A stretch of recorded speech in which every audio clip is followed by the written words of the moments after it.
हरियाणा की नायब सरकार का लक्ष्य है हर आर्थिक रूप में कमजोर परिवार आत्मनिर्भर बने और सम्मान के साथ जीवन जिए। और इसी कड़ी में मुख्यमंत्री नायब सिंह सैनी ने सोनीपत के सुभाष स्टेडियम में भव्य अंत्योदय मेले का शुभारंभ किया। देखिए हमारी खास रिपोर्ट।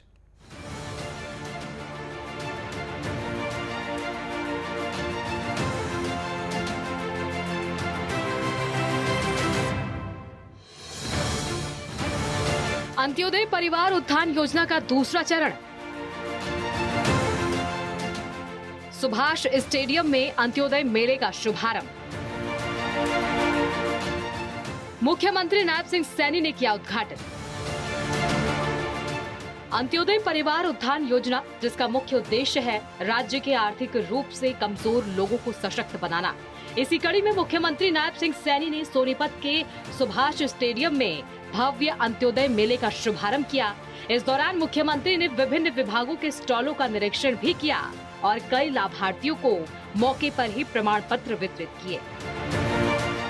मेले में नायब सरकार के 19 विभागों द्वारा कुल 40 स्टॉल लगाए गए हैं।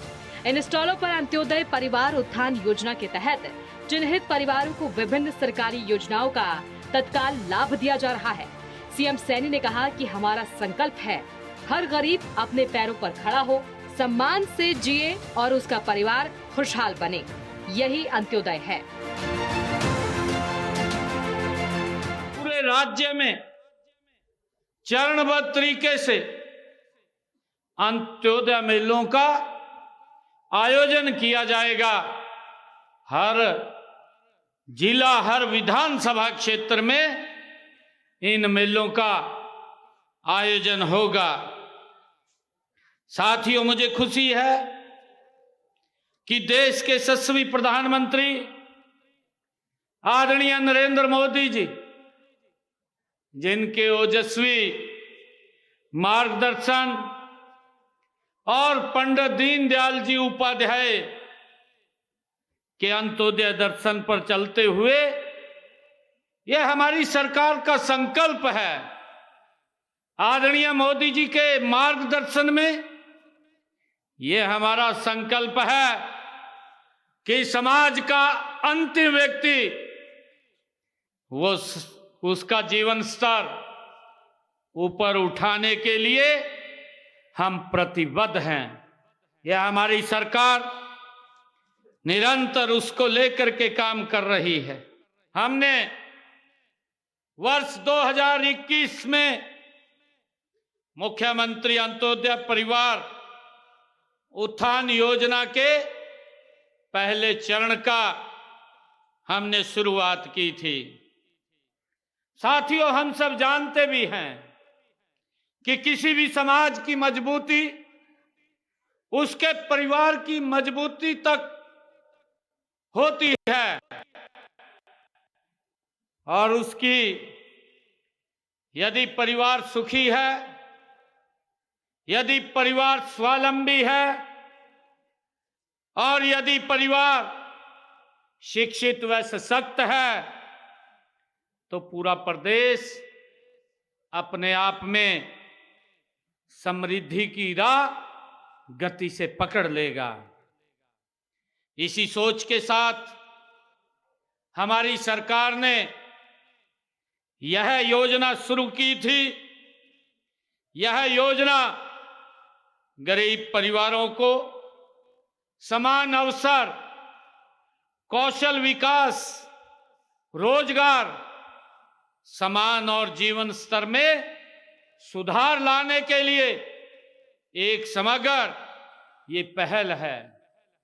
साथियों, प्रदेश सरकार का हमेशा यह प्रयास रहा है कि समाज के अंतिम व्यक्ति, अंतिम पंक्ति में खड़े व्यक्ति तक सरकारी योजनाओं का लाभ बिना किसी भेदभाव और बिना किसी देरी के उस तक पहुंचे।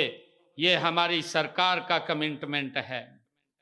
साथियों, आप सब ये भी जानते हैं कि प्रदेश में कई ऐसे गरीब और जरूरतमंद परिवार हैं जिन्हें वर्षों तक योजनाओं की जानकारी भी नहीं लगती थी, और कुछ तो ऐसे हैं जो जानकारी के अभाव में योजनाओं के लाभ से वंचित रह जाते थे।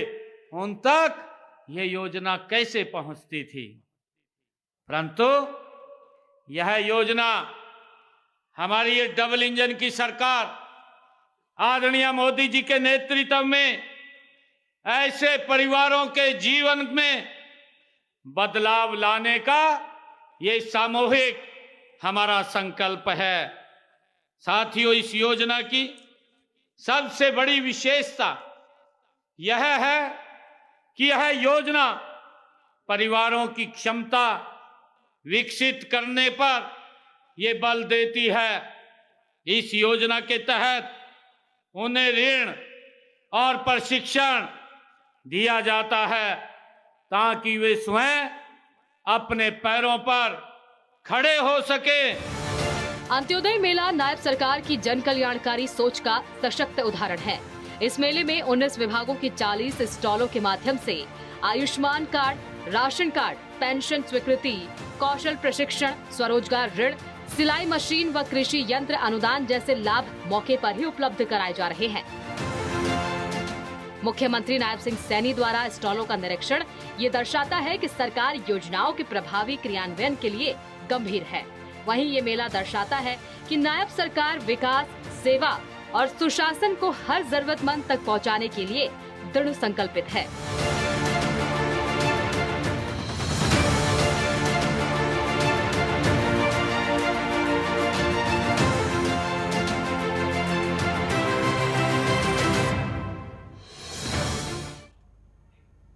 और इसके साथ ही मुख्यमंत्री नायब सिंह सैनी ने प्रधानमंत्री नरेंद्र मोदी से दिल्ली में मुलाकात कर हरियाणा आगमन के लिए उनका आभार व्यक्त किया।